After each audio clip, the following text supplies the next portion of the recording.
کتنے خوش نصیب لوگ ہیں جن کے دن کا آغاز نماز فجر سے ہوتا ہے اور سونے سے پہلے بھی وہ سجدہ ریز ہو کے اللہ کی نعمتوں کا شکرانہ ادا کرتے ہیں، اور جو دن خیریت سے گزرا اور عافیت کی گود میں نیند لینے کے لیے بڑھ رہے ہیں تو وہ شکرانے کا سجدہ کر رہے ہیں کہ مالک تیری توفیق سے مجھے خیریت سے یہ دن گزارنا نصیب ہوا۔ ہمارے بزرگ فرمایا کرتے تھے سونے سے پہلے 5 انگلیاں بھی گن لیا کرو، 5 نمازیں بھی گن لیا کرو۔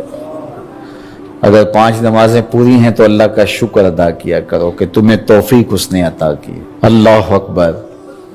حضور علیہ السلام نے کچھ لوگوں کو دیکھا معراج کی شب کہ ان کے سر پتھروں سے کوٹے جا رہے ہیں، کچلے جانے کے بعد پھر دوبارہ سر صحیح کر دیے جاتے ہیں، پھر پتھروں سے ان کے سر کوٹے جاتے ہیں، ریزہ ریزہ ہو جاتے ہیں، پھر دوبارہ ان کے سر صحیح کر دیے جاتے ہیں۔ جبریل امین نے کہا حضور یہ آپ کی امت کے وہ لوگ ہیں جو نماز میں کاہلی کیا کرتے تھے، نماز میں سستی کیا کرتے تھے، نمازوں پر بوجھ تھا کہ یہ وقت ہو گیا ہے اب پڑھنی پڑے گی، دیر کرتے رہتے، پہلے پڑھنا نہیں چاہتے تھے، اگر پڑھنی پڑ بھی جاتی تو پھر نماز کی وجہ سے ان کے سر بوجھل رہتے تھے۔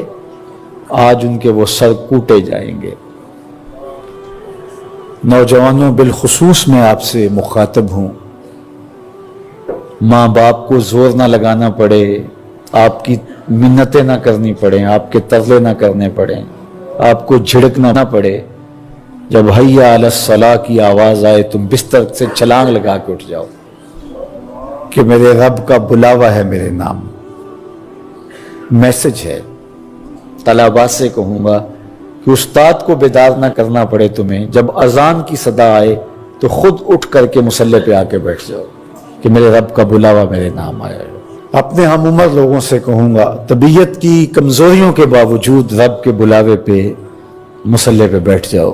نماز کا چھٹکارا نہیں ہے، رستگاری نہیں ہے۔ زکوٰۃ نصاب پہ واجب ہوتی ہے، حج استطاعت پہ واجب ہوتا ہے، روزہ صحت کے ساتھ مشروط ہے، اگر شیخ فانی ہے یا ایسی بیماری ہے روزہ نہیں رکھ سکتا فدیہ دے دے۔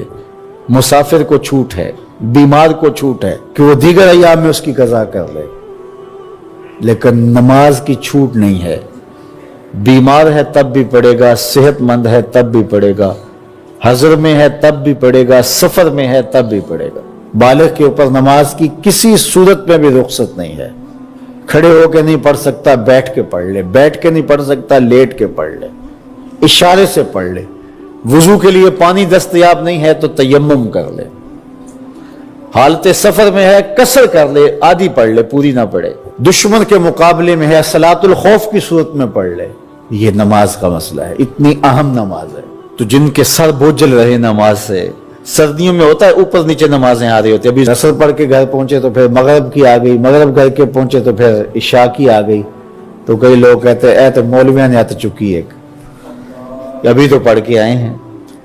تو کیوں شوق نہیں ہے تمہیں؟ ایک نماز کے بعد وہیں بیٹھ کے دوسری نماز کے انتظار میں مسجد میں قیام کرنے والا اللہ اکبر فرشتے ناز برداریاں کرتے ہیں۔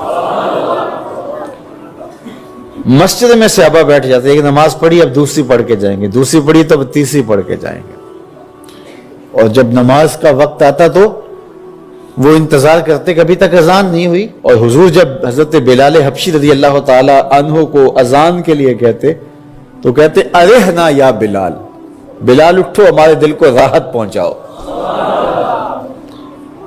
آنکھوں کی ٹھنڈک قرار دیا نا نماز کو، جعلت قرۃ عینی فی الصلاۃ، میری آنکھوں کی ٹھنڈک نماز میں رکھی گئی ہے۔ تو یہ دل کا قرار ہے، راحت قلب محمد ہے صلی اللہ وآلہ وسلم۔ اللہ اکبر۔ یہ معراج کا تحفہ خاص ہے جو ہمیں نصیب ہوا۔